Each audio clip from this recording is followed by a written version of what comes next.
Welcome back to the channel, 007, another equipment change. So you've probably heard me raving about my Sea to Summit Comfort Plus air mattress. Love it.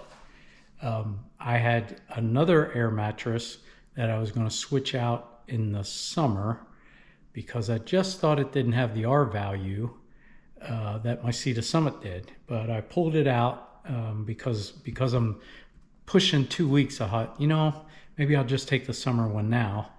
Come to find out, so the second one I have, I'll show you here. I got them both blown up beside each other. So on the right, the red is the Sea to Summit Comfort Plus, and on the left I have my Nemo Tensor All Season. Turns out, just laid on both of them. Very comfortable. If anything, the Tensor is probably a little more comfortable. It's just a tad bit taller or longer, depending what you're thinking. I mean, not much. The Sea to Summit bag, it's self-inflating. That's a little misleading because what happens is you unroll it and you let it sit out and it'll self-inflate to a level, and then you're going to have to put some air in that bad boy to get it tight. But it is self-inflating. The Tensor has a bag that comes with it that helps you inflate. I've seen a lot of people out in the trail doing that. I get it. I wasn't into that, so I had actually went and got a pump, a little air pump. This I'm sure you've seen them around. It's the 1.2 ounce flex tail pump right there. I guess that doesn't help you out. So that flex tail pump comes in at like 1.4 ounces with the battery. And then this bag that the Tensor has, the Nemo, to help inflate, is 3-point-something ounces. So I thought, you know what? I'm going to go with the flex tail. It makes a little noise, but a lot of people make noise out there camping. The Tensor is a 1/2 inch thicker than the Sea to Summit. The R value of the Tensor is 5.4 and the Sea to Summit was 4.1, which surprised me.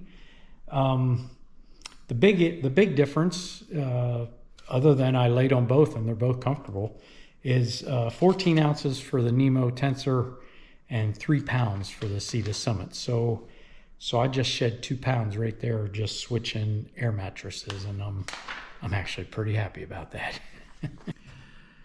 Okay, we covered my sleeping pad.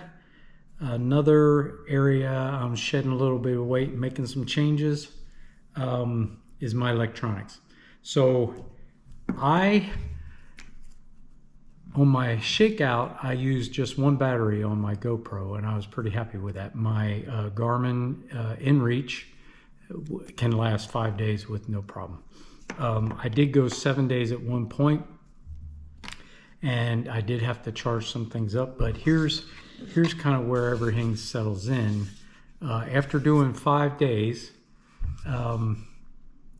without any kind of resupply. So my Anchor, so it's a 20K battery pack, and it has it's down to 2 lights right now, but this thing kicks butt. I mean, I read some reviews that were, it takes forever to charge, whatever. But I wasn't having a problem. And what I ended up doing, I never switched out my GoPro battery, because what I would do is in the evening in my tent, I would plug into my GoPro and my phone, and as I'm updating the video or editing my video, I would plug in the GoPro to power up, and my phone was powering at the same time. Where I screwed up, I think, before was I was thinking every night I need to have those at 100% before the next day, and that's kind of how I was thinking. But turns out I don't need 100% on my GoPro. If I have 70% or 60%, it's fine, and the GoPro charges very quick. So by the time I would get done editing a video with my GoPro connected to the Anchor battery pack and my phone, everything was above 80%. I go through the next day, I'm down to about 60%, maybe 50%.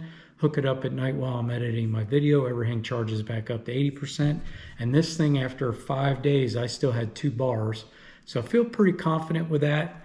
So basically, my one charger cable, my extra battery for the GoPro, and this charger, so this is about 3.5 ounces, is out. So I didn't seem to need that. I think I have a good plan of how to charge my stuff in the evenings and go. So that kind of takes care of that. I am pushing at 5 days and probably spending a night in a hospital every 5 days, because I need that much time to charge this thing. You know, at Mountain Crossing, I tried to charge it in an hour, and that doesn't do anything with this. So I kind of need an overnight, so that to do the vlog during my hike and have my electronics, you know, my inReach and my watch and everything. I'm just going to, you know, every 5 to 7 days, I'm going to spend the night in a hostel, and that way I can charge this overnight, and that'll take care of that. Another big change in the equipment, and this one isn't saving me weight, but I think it's saving me. When I was hiking, I had this pack, or this pouch on my left side, and my inReach on my right. A lot of people, you know, hike with a water bottle. I thought, in my mind, I thought, you know, I don't need that. I'll just stop, drop my pack, drink water, and keep going, right? As it turns out, it was a great theory, but the application kind of bit me in the butt, because I would be hiking along thinking, you know what, I'm going to stop at the top of this hill, and I'll drop my pack and get some, you know, drink a bunch of water.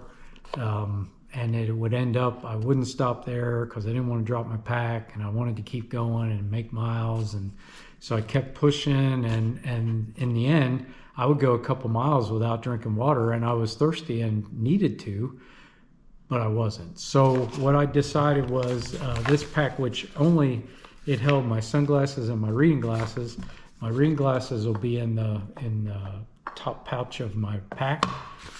When I need those, I don't really need those walking through the day. It's really when I'm messing around on the phone or on my inReach.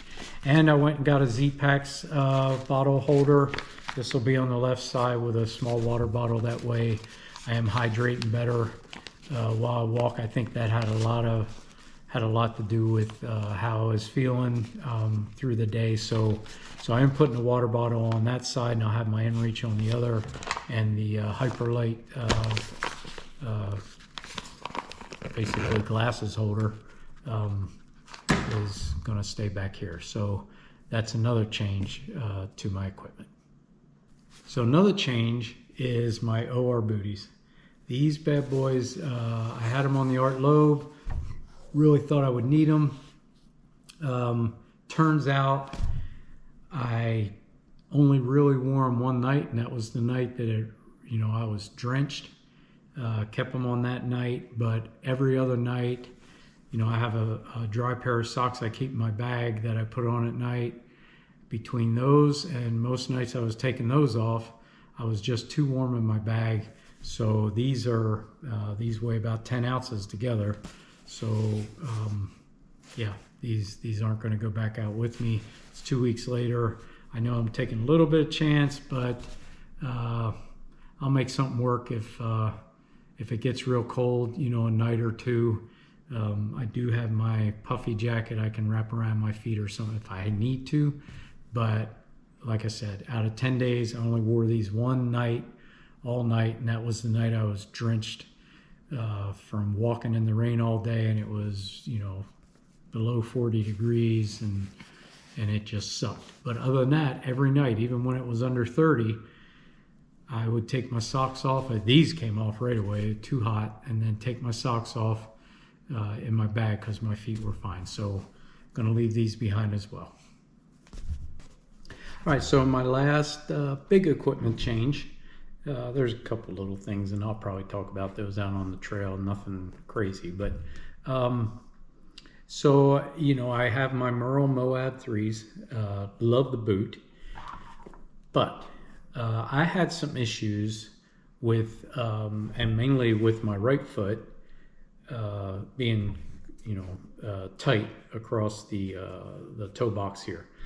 which is weird because my left foot is wider than my right foot. My left foot gave me no problems whatsoever.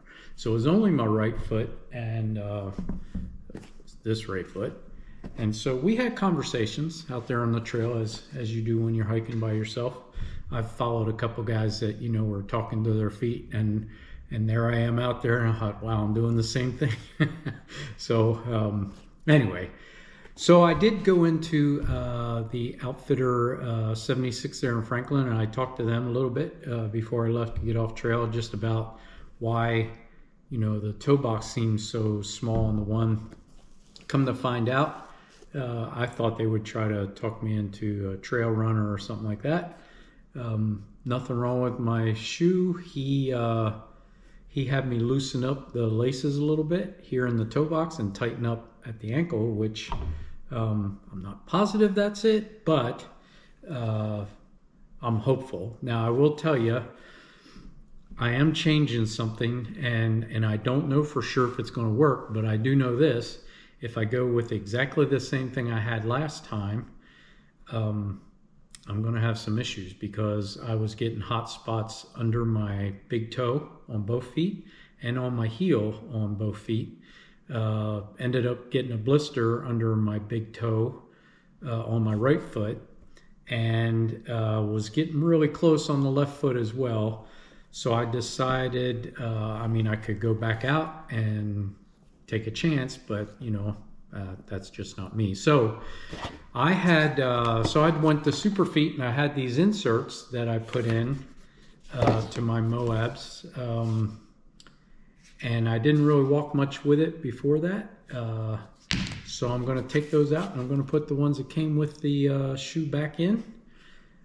So I'm going to do that change. And also the other change that I'm going to do is I'm not going to take the Injinji socks. On my last day before jumping off trail, when you know, before my 2-week healing period here, I only wore socks with my shoes down, and the hot spots I had, I didn't have any issue. But it's funny to me because the Injinji socks are supposed to help not have hot spots, but it didn't work for me. And you know, if you just keep doing the same thing expecting a change, it's not going to happen. So moving forward, I'm putting the original inserts back into the shoes, and I'm just going with my Darn Tough socks that worked great the last day. My feet felt comfortable, so that's kind of the change. You know, so some people had talked to me about the Merle. It is a heavier shoe than the trail runners, but I talked to a lot of people out there that had trail runners, and you know, at the end of the day, you know, that I heard a lot of complaints about their feet just sore, and maybe that's something over time would get better, but I didn't have that issue with these. Now I have the nice Vibram soles. And if I went to a trail runner, I would definitely make sure I had those soles. But, you know, for the most part, I was really happy with this shoe.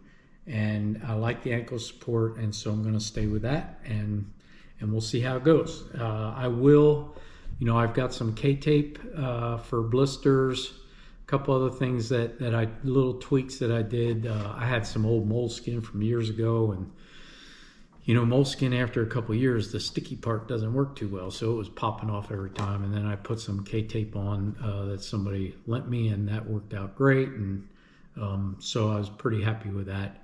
So I went and got some for my little first aid kit that I'll have moving forward. But yeah, so that's kind of my big changes.